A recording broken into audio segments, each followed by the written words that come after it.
Life in Italy in the 18th century. The 18th century was an important period in the history of Italy. At that time, Italy was not yet a unified country as it is today. Its territory was divided into many independent states and duchies, including the Kingdom of Naples, the Kingdom of Sardinia, the Republic of Venice, the Papal States, the Grand Duchy of Tuscany, and others. Each of these states had its own ruler, laws, taxes, and army. Because of this political fragmentation, different regions developed in different ways. Italy was united into a single state only in the 19th century. One of the most famous cities of the time was Venice.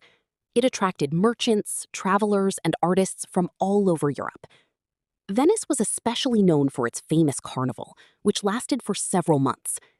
During the celebrations, people wore luxurious costumes and masks. The masks allowed individuals to hide their identities and social status, enabling rich and poor people to interact more freely. During the 18th century, coffee became extremely popular in Italy. Coffee houses opened in many cities and became important centers of social life. Merchants, writers, artists, and politicians gathered there to discuss news, art, science, and politics. These coffee houses played a role similar to that of modern cafes and community spaces. Another important part of cultural life was opera. Italy was considered the birthplace of opera, and the art form reached its golden age during this period.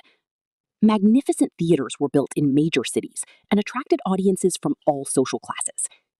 Famous singers became true celebrities, and their performances drew large crowds. However, cultural prosperity did not mean a high standard of living for everyone. Most of the population consisted of peasants who worked on farms. They cultivated grain, grapes, olives, and other crops. Peasant life was difficult. They worked long hours, paid taxes, and often lived in poverty. In contrast, the aristocracy owned large estates and enjoyed many privileges. Wealthy people paid great attention to their appearance. They wore expensive clothing made of silk, velvet, and lace, and decorated themselves with wigs and jewelry. Clothing was an important symbol of wealth and social status. One of the most significant events of the century was the archaeological excavations of Pompeii and Herculaneum, cities that had been buried by the eruption